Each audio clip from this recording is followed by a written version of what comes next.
Fala moçada, tudo bem com vocês? Ricardinho Bio aqui, minha galera. Eu queria fazer para vocês uma questão de linkage. Então, vamos embora sem mais delongas. Vou colocar uma questão de linkage aqui para a gente resolver, tá? Linkage também é conhecido como ligação gênica e ela pode ser total, parcial. Vocês lembram bem de linkage, como é que funciona. Vamos embora. Então vamos lá, minha galera. O locus dos genes Azão e Bzão estão localizados no cromossomo 9 do milho. Do cruzamento de plantas Azão-Azão, Bzão-Bzão com plantas Azinho-Azinho, Bezinho-Bezinho, foram obtidos duplo híbridos. A análise da progênie da F1, obtida por autofecundação, revelou que 10% dos gametas formados pelos duplo híbridos eram do tipo Azão-Bezinho. Galera, o que a gente tem que tomar cuidado é o seguinte: no linkage eu tenho genes não alelos que estão unidos no mesmo cromossomo. Eu tenho mais ou menos essa situação aqui, Azão, Azinho, Bzão, Bezinho. Quando eu tenho essa situação aqui, eu chamo esse heterozigoto de cis, tá?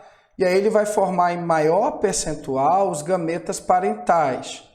O Azão-Bzão, que é o que está do mesmo lado, e do outro lado eu vou ter também o Azinho-Bezinho. Esses gametas aqui, eles são chamados de parentais. Só que além dos parentais, a gente pode ter também a formação dos gametas recombinantes. Para formar os recombinantes, tem que ter crossing over entre os dois genes. Para ter uma chance significativa de crossing over, é importante que no linkage esses dois genes não estejam muito próximos. Se eles estiverem muito próximos, o percentual de gametas recombinantes é muito pequeno. Então, o que a gente faz aqui? A gente vai perceber que os gametas recombinantes são Azão-Bezinho e Azinho-Bzão. Agora, em qual percentual, professor? Isso vai depender da distância entre os genes A e B. Se a distância entre eles for maior, aí o percentual do gameta recombinante também vai ser maior, tá? Mas vamos para a questão, não vamos fugir dela não. Deixa eu dar uma limpada. A questão me colocou duas informações importantes. Primeiro que ele está falando da progênie de F1. Progênie de F1 são os descendentes da F1.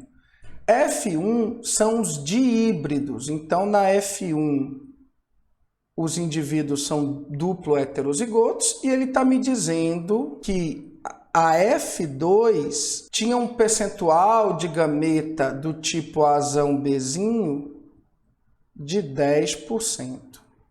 Minha galera, muita atenção agora, 10% é um valor muito pequeno do total. 10 em cima de 100 é muito pouco.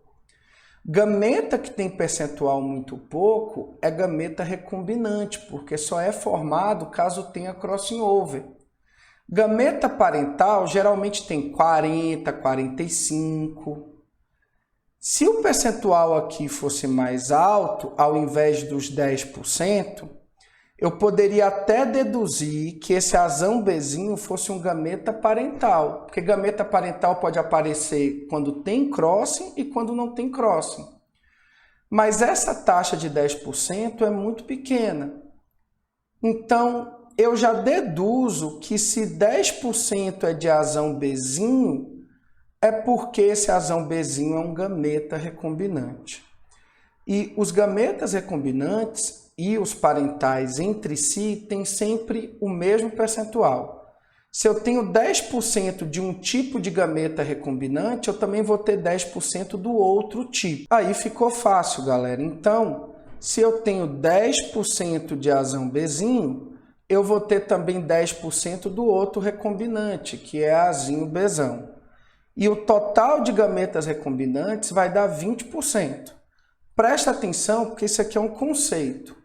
O total de gametas recombinantes em percentual representa a minha taxa de permutação. E galera, a taxa de permutação representa sempre a distância entre os dois genes. Então os conceitos distância entre os genes, taxa de permutação e total de gametas recombinantes é sempre o mesmo valor. Se 20% é o total de gametas recombinantes, 20 unidades é a distância entre os dois genes. Então eu consigo deduzir que eu tenho um cromossomo e entre os genes A e B eles estão distantes 20 unidades de mapa, 20 unidades de recombinação ou simplesmente 20 morganídeos. São as escalas que a gente pode utilizar. Dessa forma, então, ficou muito tranquilo para a gente. O comando verbal ele pede a frequência de recombinação entre os dois genes. Frequência de recombinação é o total de gametas recombinantes, 20%, e ele pede a distância, que é 20 unidades de mapa. Então, a resposta para a gente vai ficar alternativa C, e eu tenho certeza que vocês entenderam, tá ok? Um beijo para vocês, galera. Valeu!